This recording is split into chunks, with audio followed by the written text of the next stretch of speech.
welcome back to my channel. I hope you are all doing well.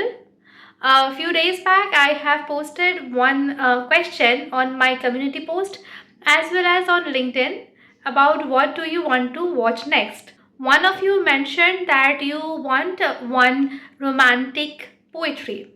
So this is my explanation of Kubla Khan by S.T. Coleridge. So without further ado, let us begin. Before we enter the dreamlike world of Kubla Khan, let's meet the dreamer himself, Samuel Taylor Coleridge, a towering figure of the Romantic era. Coleridge was not just a poet, he was a philosopher, critic, and a visionary. Alongside Wordsworth, he helped launch English Romanticism. But unlike Wordsworth's love for natural and real, Coleridge leaned into the supernatural, the psychological, and the mysterious. He wrote poems that blurred the lines between dream and reality, and Kubla Khan is perhaps the most legendary of them all. The poem Kubla Khan is like a kaleidoscope. All the lines are those scattered pieces of glass apparently do not mean anything. Only the larger picture forms a beautiful image. Kaleidoscope offers different images to different people. Similarly, different readings of Kubla Khan forms different images. There are endless possibilities of interpretation when pieces and chunks of poem are taken. It also depends on what literature the reader is exposed to or what experience of poetry reading the reader has so far.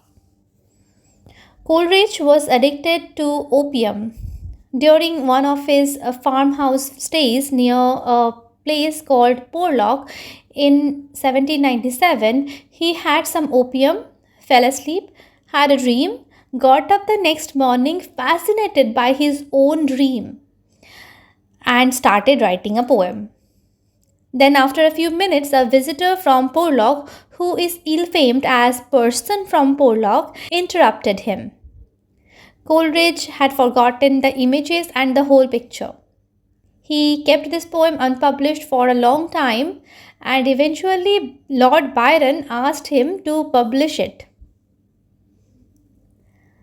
He ended up publishing it in 1816. He called it a fragment. Let us look at the poem, the first stanza.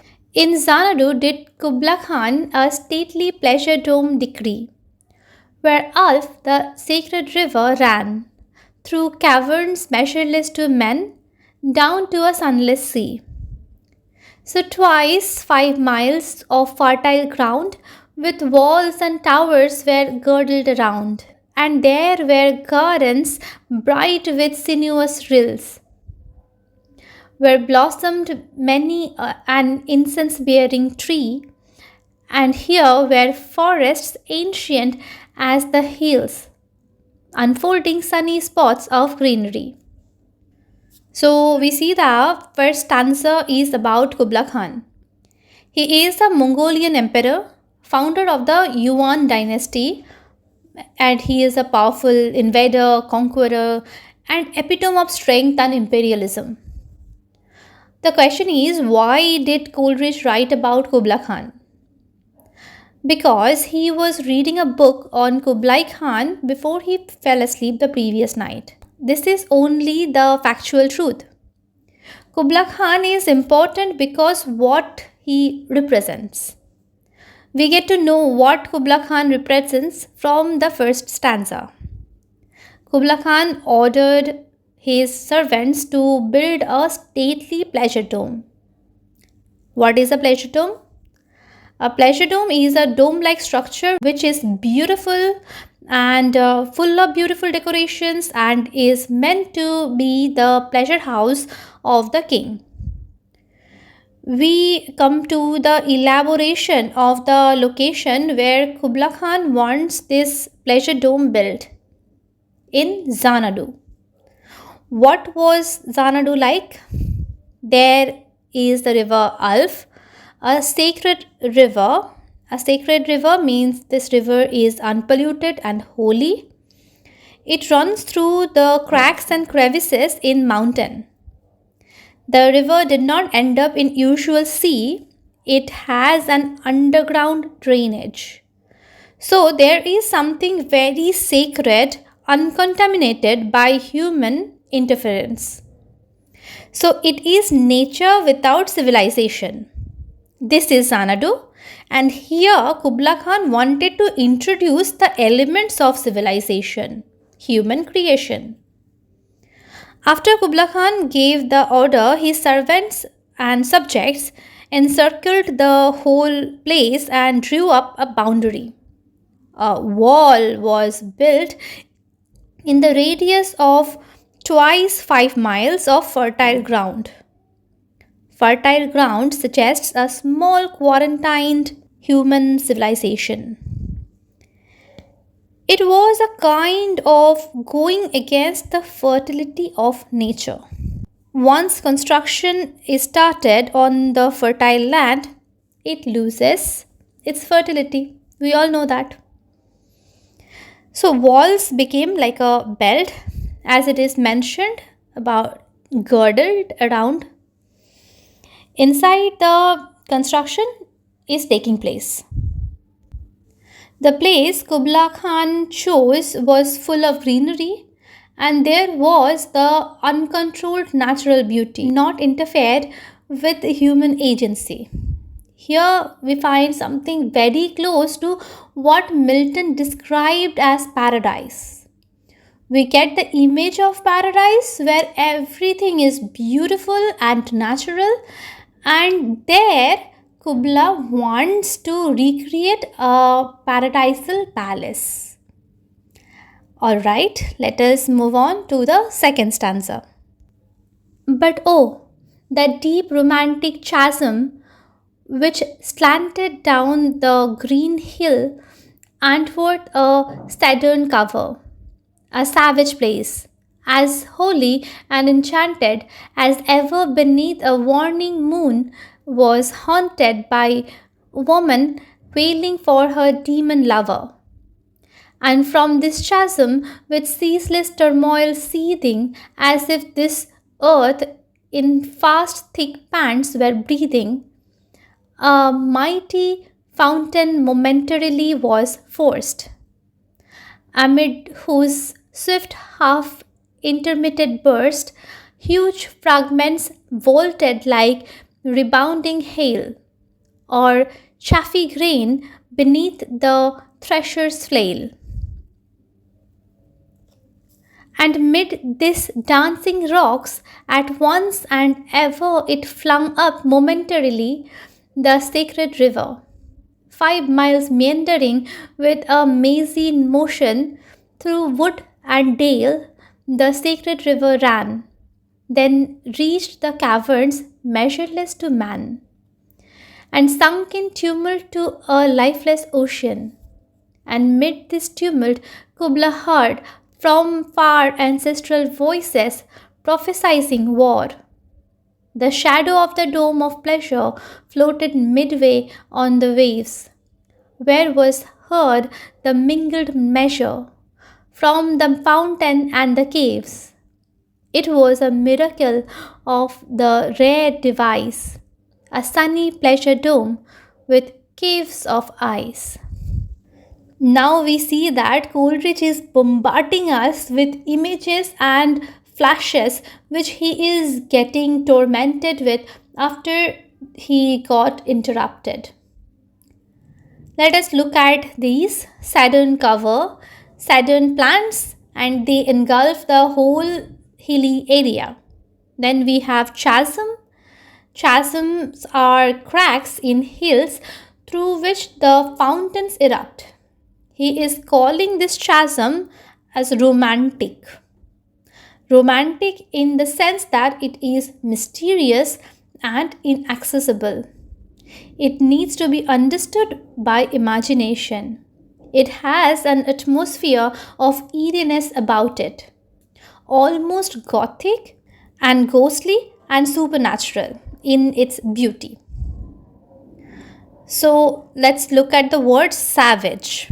Savage, like that means there is this tendency to look at the Orient or the Eastern countries as uncivilized and close to nature and wild.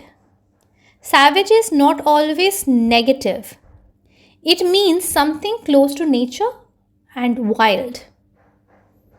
Then we see holy and enchanted. The holiness has nothing to do with Bible or Christianity. It is something pagan or non-Christian. And at the same time, it has so much divine essence to it that he calls it a holy place.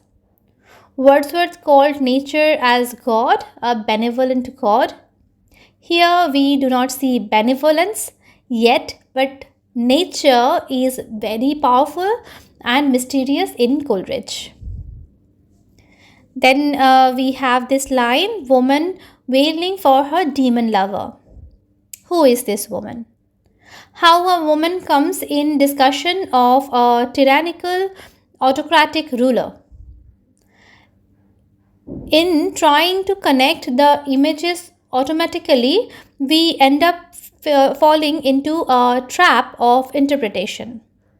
Why am I calling it a trap? Because instead of thinking and enjoying the beauty, we end up interpreting the logicality of images. This can be the symbol of a place which is haunted. The creation of Kubla Khan was something against the nature, to carve or to reduce or to create a boundary in wildness of nature. Alright, let us look at this ceaseless turmoil. An unending disturbance is created, and from that disturbance, it seems the earth is breathing. The earth is looked at as living being capable of breathing. Out of that breath explodes out a fountain. Then we have the word thrasher. A thrasher is a person that separates grain from corn by beating. The fountain is compared to the process of cheffing. He then takes us back to Alph, the sacred river. Alright, before that there is this mighty fountain, and it is seen as nature is reacting against the carving attempt of Kubla Khan. The fountain here is not a gentle stream. It is a huge, powerful explosion of the earth. Alright, so we see that the second stanza is actually an elaboration on how the river Alph was formed. We see that the river meanders for 5 miles with a mazy motion. Here we have this alliteration of the M sound. So we see that the origin of the river Alph is very dynamic, and it ends up in a place where Kubla wants his pleasure dome to be built. Then we have this ancestral voices.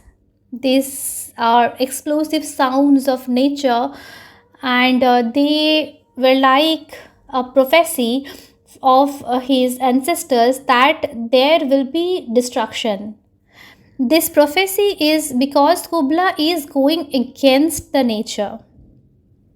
Then we have shadow. The pleasure dome's shadow is floating on the river. When something floats, we have the sense of instability, as if the dome is cursed, as the shadow is not stable. It is not going to stand against the test of time.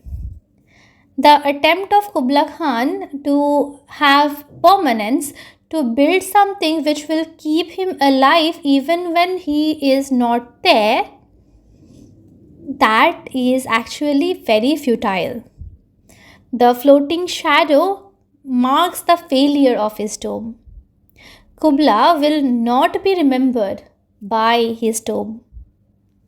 Then we have sunny pleasure dome.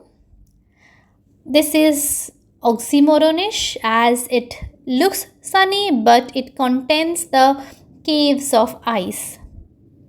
The inherent contradiction in the dome gives us the sense that it cannot sustain itself. The pleasure dome lacks the stability which the wild nature has. Why is there so much botheration about sun? Is the sun less glorified? Anyway, let us move on and look at the third stanza. A damsel with a dulcimer. In a vision once I saw, it was an Abyssinian maid, and on her dulcimer she played, singing of Mount Abora. Could I revive within me her symphony and song, to such a deep delight it would win me, that with music loud and long I would build that dome in air, that sunny dome, those caves of ice, and all who heard should see them there, and all should cry, beware, beware, his flashing eyes, his floating hair. Weave a circle around him thrice, and close your eyes with holy dread, for he on honeydew hath fed, and drunk the milk of paradise. A damsel with dulcimer. This is a cut scene. The scene changes to a woman not wailing anymore. It is a young maiden carrying a dulcimer. A dulcimer is a native traditional musical instrument. She is an Abyssinian maid. Abyssinia is modern day Ethiopia. So it is a place known for its tribal tradition. And she was playing about Mount Abora. So we see that the first stanza, Kubla Khan ordering a pleasure dome. The second stanza, creation of the fountain. And the third stanza, a woman making music. But the question is, how can all these stanzas be connected at all? Coleridge says that the damsel with a dulcimer is someone he saw once in a vision. So she is not the part of that dream Coleridge had. In another dream or vision, he saw her and now is trying to connect these two dreams and vision. So this damsel with the dulcimer represents creativity. He wants to know whether he could revive the song. The song the damsel was playing with her dulcimer. The poem can be thought of as an ultimate problem of creativity. Creativity can be of different types. You can be creative going against nature. Nature itself is creative as the fountain is created. And you can be creative when you are in tune with nature, like the damsel with dulcimer is singing about Mountain Abora. Here, Coleridge makes the choice. So the poem is about making the right choice when it comes to creativity. Coleridge does not want to choose the path Kubla has chosen. He does not have the power to choose the path of nature, of course, for obvious reasons. So he chooses the path of the damsel with the dulcimer. So Coleridge is creating image. If the reader can see the dome by reading the poem, then Coleridge has created the dome of ice. His poetry is his dome. He is talking about creativity through imagination, directly communicates with readers, finding the responses that they can connect. People feel a sense of awe seeing a poet's power of creation. In his ability to create images through his poems, he is different from us. The poet belongs to a higher plane. So, the moment we connect with him is the moment we disconnect with him. Or we can say we are disassociated from him. But who is he? He is the poet who could revive in him the spirit of the Abyssinian maid. He is the man who is dreaded by society. See the mention of beware, beware, his flashing eyes, his floating hair. The ordinary people are drawing circles around him. So the rituals of worshipping gods. As this person belongs to the world of gods. Here it is mentioned, weave a circle round him thrice. This thrice reminds of the witches of Macbeth. When Coleridge writes, he revives within him Milton and Shakespeare. So he is the sum total of everyone who wrote before. So in connecting the poet to everyone, we take him to the dark world of prophecy, magic, and mystery. He opens up the reader's mind, so the reader begins to make connections. Kubla wanted to recreate paradise, but it was a precarious one. The poet did not want to build a paradise, but he could get the milk of paradise through his poem. He could get to the level where he could taste everything that was beautiful in paradise. Man's incessant quest to recreate paradise through force is a satanic quest. Man's incessant quest to recreate paradise through being in tune with nature, that is glorified. So that is the poem Kubla Khan. And if we discuss the form of the poem, this poem is written in iambic meter and inconsistent rhyme scheme is there. And this inconsistency correlates with Coleridge's idea of a visionary glimpse which are unrelated. His poem is the objective correlative of the idea of the dream vision. So at the end we have fragment versus the whole poem. It is a fragment, but as a poem, it might not be a fragment. So that is the end of the poem Kubla Khan. I hope it was helpful. And for more videos like this, keep an eye on my channel.